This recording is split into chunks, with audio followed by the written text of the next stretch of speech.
గా నేర్చుకోవాలా? అప్టాక్స్ తో మా ఉచిత లైవ్ వెబినార్లలో చేరండి. ఆల్గో ట్రేడింగ్ కేవలం ₹10 బ్రోకరేజీ అందుబాటులో ఉంది. ఇప్పుడే అకౌంట్ ఓపెన్ చేయండి.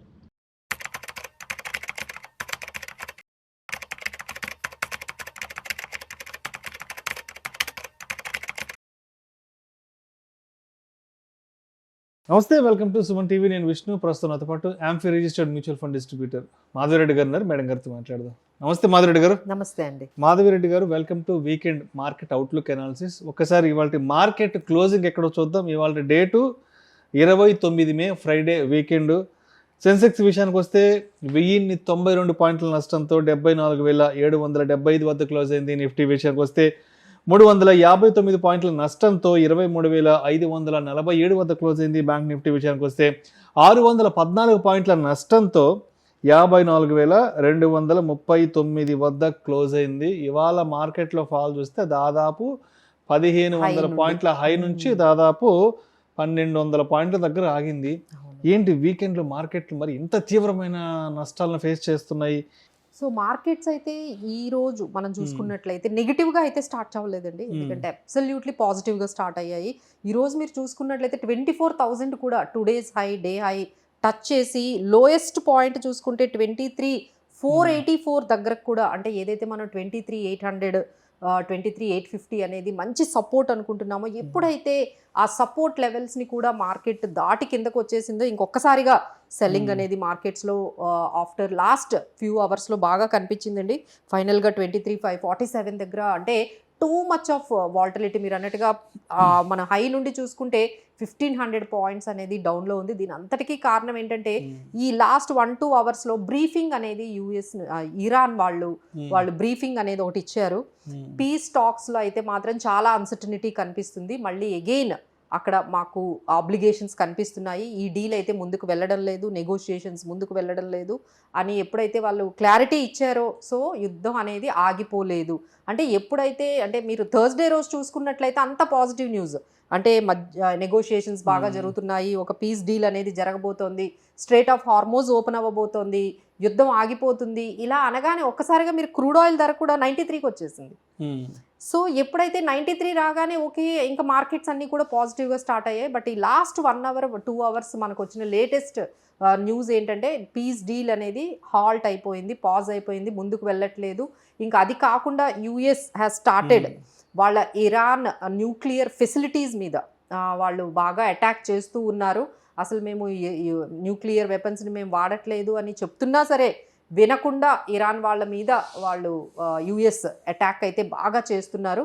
సో ఇదైతే మాత్రం ముందుకు వెళ్ళేటట్లయితే ఈ నెగోషియేషన్స్ కానీ ఈ డీల్ కానీ ముందుకు వెళ్ళేటట్లు కనిపించట్లేదు అనే నెగిటివ్ న్యూస్ ఎప్పుడైతే ఇరాన్ ప్రెస్ బ్రీఫింగ్ మీద ఇచ్చారో ఇమ్మీడియట్గా markets started following in the last 1 hour. దాంతోపాటు మనకి ఎఫ్ఐఎస్ సెల్లింగ్ కూడా దాదాపుగా 1,000 crores పైనే ఎఫ్ఐఎస్ సెల్లింగ్ అనేది మనకి కనిపించింది. సపోర్ట్ లెవెల్స్ అయినా 23,800 బ్రేక్ అవ్వగానే ఇమీడియట్గా మార్కెట్స్లో షార్ప్ ఫాల్ అనేది కనిపించింది. అలానే ఇక్కడ ఎక్కువగా సెల్లర్స్ చాలా యాక్టివ్గా కనిపిస్తున్నారు రాదర్ దాన్ బయ్యర్స్ కన్నా. మనకి అంటే ఏదైనా ఒక్క న్యూస్, బ్యాడ్ న్యూస్ రాగానే ఇమ్మీడియట్గా యాక్టివ్గా సెల్లర్స్ అయితే ప్రాఫిట్ బుకింగ్ అయినా మనం చెప్పొచ్చు, లేదు అంటే సెల్లర్ యాక్టివ్ అవుతున్నారని కూడా మనం చెప్పొచ్చు. సో ఇమీడియట్గా క్యాచ్ చేసుకుంటే, ఎందుకంటే మళ్ళీ రేపు ఎల్లుండి మార్కెట్స్ ఉండవు, అగైన్ మండేనే మార్కెట్ ఓపెన్ అవుతుంది కాబట్టి సో అందరూ కూడా కొంచెం ప్రాఫిట్ బుకింగ్ కానీ సెల్లింగ్ కానీ, ఆ సెల్లింగ్ ప్రెజర్ అయితే వాల్టిలిటీ ఇండెక్స్ కూడా ఒక్కసారిగా 6% ఈ రోజు పెరిగిందండి. సో ఫైనల్గా మనం చెప్పాల్సింది ఏంటంటే వాల్టిలిటీ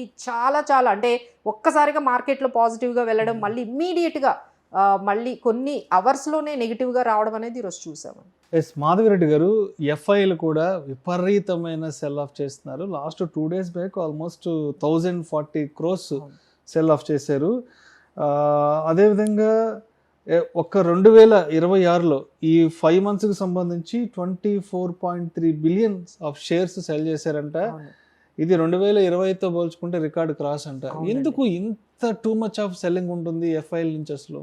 సో దానికి ఇప్పుడు అంటే ఎఫ్ఐఎస్ సెల్లింగ్ ఎంత ఇంపాక్ట్ పడుతుందంటే, మన రూపీ ఫాల్ కూడా అవ్వడానికి ఈ ఎఫ్ఐఎస్ సెల్లింగ్ మేజర్ రీజన్ అనేది. అంటే ఎప్పుడు మనం ఏం మాట్లాడుకుంటున్నాము, ఇంటర్నేషనల్ ప్రైజెస్, మన క్రూడ్ ఆయిల్ ప్రైజెస్ పెరిగాయి, మన డాలర్ అవుట్ఫ్లోస్ ఎక్కువగా అయ్యాయి.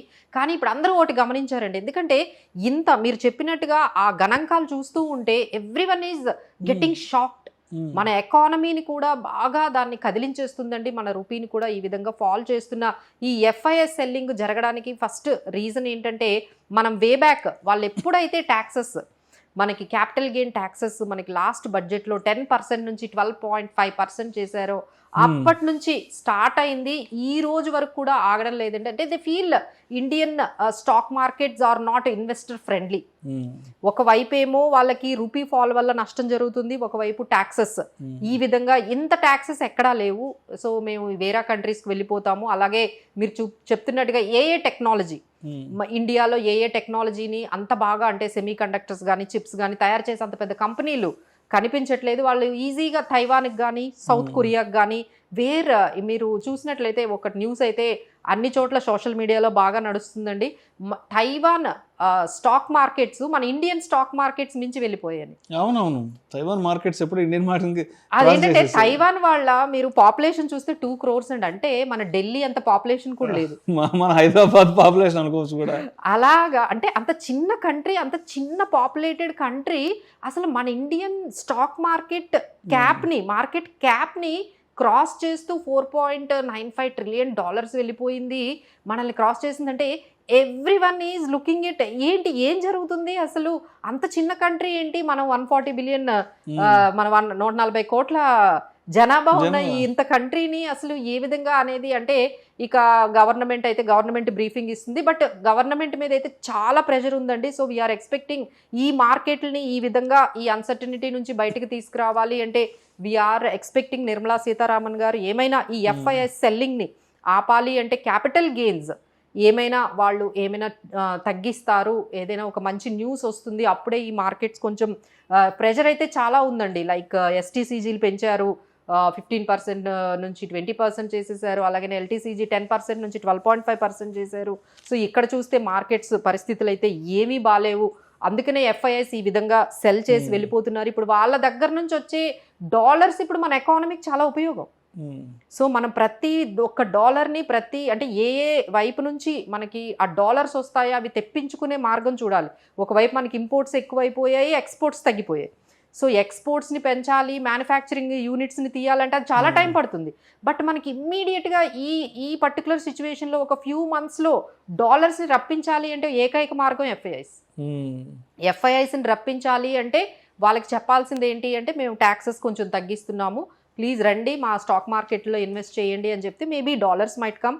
So that is the only relief we're expecting. ఇంకా దీనికి సరిపోకుండా మనకి ఇంకో బ్యాడ్ న్యూస్ ఏంటంటే మన డిపార్ట్మెంట్ ఆఫ్ ఈ ఏదైతే క్లైమేట్ ఈసారి మాన్సూన్ కూడా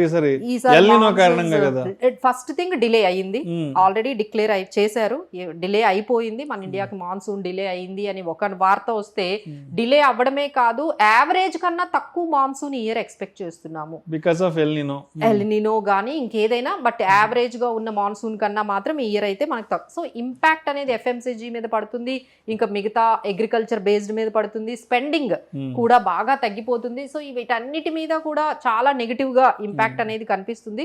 సో ఇప్పుడు అందరూ ఎదురు చూసేది ఒక్కటే ఏంటంటే సెంట్రల్ గవర్నమెంట్ ఇలాంటి క్లిష్ట పరిస్థితుల్లో, ఇలాంటి ఫైనాన్షియల్ క్రైసిస్ లో ఎలాంటి కొత్త మార్పులు తీసుకొని వచ్చి ఈ పర్టికులర్ అంటే ఇండియన్ ఫైనాన్షియల్ సిస్టమ్ని కానీ లేకపోతే ఇండియన్ ఎకానమీని కానీ ఏ విధంగా వాళ్ళు తీసుకొస్తారు, ఎలాంటి చర్యలు తీసుకుంటారు, ఎలాంటి పాలసీస్ తీసుకొస్తారని అందరూ చాలా ఈగర్గా వెయిట్ చేస్తూ ఉన్నారండి.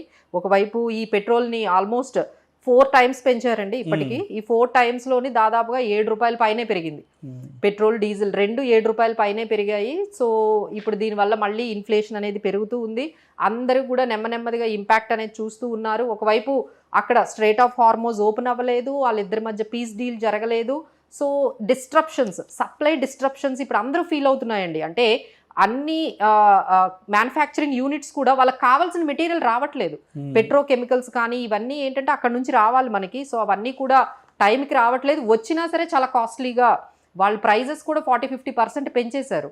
సో ఇప్పుడు మనకి ఈ క్వార్టర్లో అయితే వీళ్ళు ఇంత ప్రైజెస్ పెంచిన తర్వాత ఇప్పుడు మనందరికీ ఈ రోజు ఒక ₹100 ఉన్నది, రేపు 200 అంటే మీరు కొంటారా? ఆలోచిస్తారు కదా. సో ఇలా ఈ విధంగా కానీ అందరూ కూడా ఇన్పుట్ కాస్ట్లు పెరిగాయి, రా మెటీరియల్ పెరిగింది అని చెప్పి మనకి ఏమాత్రం తెలిసింది అంటే డిమాండ్ తగ్గిపోతుంది, సేల్స్ తగ్గిపోతుంటాయి, అది డెఫినెట్గా కూడా కార్పొరేట్స్ ఎర్నింగ్స్ మీద ఇంపాక్ట్ పడుతుంది. సో ఓవరాల్గా అయితే this is the situation. So ఇప్పటికి కూడా మార్కెట్స్ ఏంటంటే గవర్నమెంట్ నుంచి ఒక మంచి న్యూస్ కోసం అయితే వెయిట్ చేస్తూ ఉంది. సో ఎలాంటి స్ట్రక్చరల్ డెసిషన్స్ తీసుకుంటారు అని. అదేవిధంగా ప్రోగ్రామ్కి ముందు ఎల్ఐసికి సంబంధించిన విషయం కూడా ఏదో ఒక డిస్కస్ చేశారు, ఏంటది అసలు? సో అందరంటే ఈ రోజు మీరు ఎల్ఐసి ప్రైస్ అని మీరు ఓపెన్ చేయగానే 400 అని కనపడుతుంది. ప్లీజ్ ఎవరు షాక్ అవ్వకండి. ఎల్ఐసి ప్రైస్ 411 అని చూడగానే మీరు షాక్ అవ్వకండి. అది బికాస్ ఆఫ్ 1:1 బోనస్ ఇచ్చారు. సో తర్వాత ఆ ఎక్స్ డివిడెండ్ ఎక్స్ బోనస్ తర్వాత మీకు ఆ ప్రైస్ అనేది అలా మీకు కనిపిస్తుంది. సో మీకు ఏంటంటే నంబర్ ఆఫ్ షేర్స్ పెరుగుతాయి, ఎందుకంటే 1:1 అంటే మీ దగ్గర ఒక 100 మీకు షేర్లు ఎగ్జిస్టింగ్ ఎల్ఐసి షేర్లు ఉంటే ఇంకో 100 ఇస్తారు. సో మీ దగ్గర ఇప్పుడు టోటల్గా 200 ఎల్ఐసి షేర్లు అవుతాయి. బట్ ప్రైస్ మాత్రం అంతేనండి, 411 రూపీస్ మనకి ఎల్ఐసి. సో ఈ ప్రైస్ ఒక్కసారి 50% పడిపోతే ఎవరికైనా ముందు అర్థం కాదు, ఏంటి 50%, నిన్నంతా 900 అట్లా కనిపించింది. ఐపీఓకి వచ్చినప్పుడు ఆల్మోస్ట్ 900 దగ్గర ఐపీఓకి వచ్చింది 2022. ఒక్కసారిగా 400 కనిపిస్తుంది అని చెప్పి ఎవరు కంగారు పడకండి. This is all because of X bonus effect.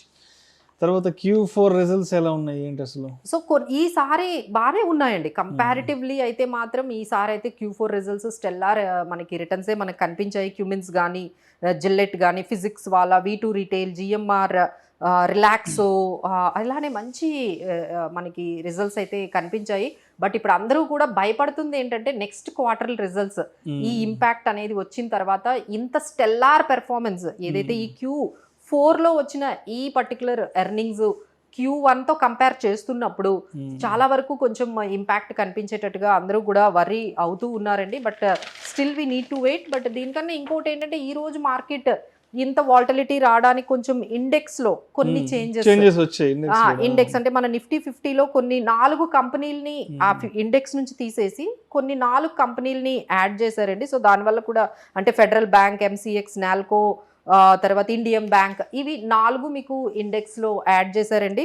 అలానే Hyundai Motors, Jubilant foods and RVNL, Kalyan jewellers వీటిని ఇండెక్స్ నుంచి తీసేశారు.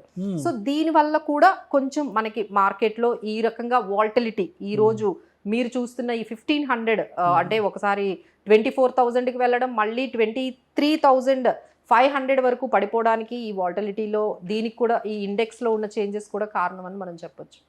రైట్. సో మొత్తానికి అయితే మాత్రం ఈ వీక్లో మార్కెట్లు బాగా వాలటాలిటీని, అన్సర్టనిటీస్ ఫేస్ చేశాయి. అండ్ ఇంకొక 1-2 డేస్లో జూన్లో కూడా అడుగు పెడుతున్నాం కాబట్టి ఏంటి అంటే జూన్ నుంచి ఏమన్నా పాజిటివ్స్ ఏమైనా ఉన్నాయా, మార్కెట్లకి పనికి వచ్చే పాజిటివ్స్ ఏమైనా ఉన్నాయా? So there is only one thing అండి, ఎందుకంటే దాదాపుగా పెద్ద కంపెనీల రిజల్ట్స్ కూడా అయిపోతూ ఉన్నాయి, కార్పొరేట్ రిజల్ట్స్ కూడా మ్యాక్సిమం మనకి అయిపోతూ ఉన్నాయి. So everyone is eyeing on only one thing, that is crude oil prices. Crude oil prices అంటే మీకు వాళ్ళిద్దరూ యుద్ధం చేసుకొనివ్వండి, US, ఇరాన్ యుద్ధం చేసుకొనివ్వండి, ఏమైనా అవ్వనివ్వండి, బట్ మనకి కానీ క్రూడ్ ఆయిల్ ప్రైజెస్ $90, $80 to $90కి కానీ వచ్చి చాలా రోజులు, అంటే ఇప్పుడు ఏమవుతుందంటే వస్తుందండి, ఈ రోజు కూడా $93, $92కి వచ్చింది, బట్ అగైన్ అది $110కి వెళ్ళిపోతుంది. ఇలా కాకుండా ఎప్పుడైతే ఈ క్రూడ్ ఆయిల్ ధరలు $80 నుంచి $90, $80 to $90 మధ్య కానీ సెటిల్ అవుతాయో మనకి అప్పటి నుంచి కొంచెం మన ఎకానమీకి కానీ మన స్టాక్ మార్కెట్స్ కానీ మంచి రోజులు వచ్చే అవకాశం ఉంటుంది. సో ఈ రోజుల్లో ఇప్పుడు ప్రతి ఒక్కరూ చూడాల్సింది క్రూడ్ ఆయిల్ ప్రైజెస్ ఏ విధంగా ఉన్నాయి, అది బిలో 90 ఉంటే పాజిటివ్ అని అనుకోవాలండి. అలానే మన రూపీ ఇప్పుడైతే 96 నుంచి మళ్ళీ దాన్ని 95.57 వరకు తీసుకొచ్చారు. సో ఈ రూపీ డిప్రిసియేషన్ కూడా ఏ విధంగా గవర్నమెంట్ ఆపబోతుంది, ఈ స్వాప్ అంటున్నారు, అంటే డాలర్స్కి రూపీకి మధ్య స్వాప్ అనే ఒక అరేంజ్మెంట్ అనేది జరుగుతోంది. సో దానివల్ల ఎంతవరకు రిలీఫ్ వస్తుందో అది కూడా గమనించాలి. ఇంకా ఈ మాన్సూన్స్ ఏ మాత్రం కొంచెం రిలీఫ్గా కొంచెం టైంకి కానీ వచ్చినట్లయితే, ఎక్స్పెక్ట్ చేసిన దానికన్నా కొంచెం బెటర్ మాన్సూన్స్ కానీ వచ్చినట్లయితే that could be A relief. So ఇలా ఈ 4-5 అంశాల మీద అయితే ఇప్పుడు మనకి కంప్లీట్గా డిపెండ్ అయి ఉందండి. లైక్ క్రూడ్, లైక్ మనకి ఈ రూపీ అండ్ ఈ ఏదైతే మనం ఎక్స్పెక్ట్ చేస్తున్నామో ఇలాంటి పరిస్థితులు ఉంటే కంపల్సరీ FM ఏమంటున్నారంటే మేము ఆలోచిస్తాము, ఈ క్యాపిటల్ గెయిన్స్ ట్యాక్స్ మీద మేము ఒక నిర్ణయం తీసుకుంటామని చెప్తూ ఉన్నారు. సో దాని మీద కానీ న్యూస్ వచ్చిందంటే పాజిటివే కదండి, markets will get positive. So this is the only hope for this time being. Thank you so much Madhavi Reddy గారు. ఈ గడిచిన వారం అంతా కూడా మార్కెట్లో ఏం జరిగింది అండ్ రాబోయే వారం మార్కెట్లో ఎలా ఉండొచ్చు అన్న దాని గురించి చాలా చక్కగా తెలియజేశారు. థ్యాంక్ యూ సో మచ్ అండి.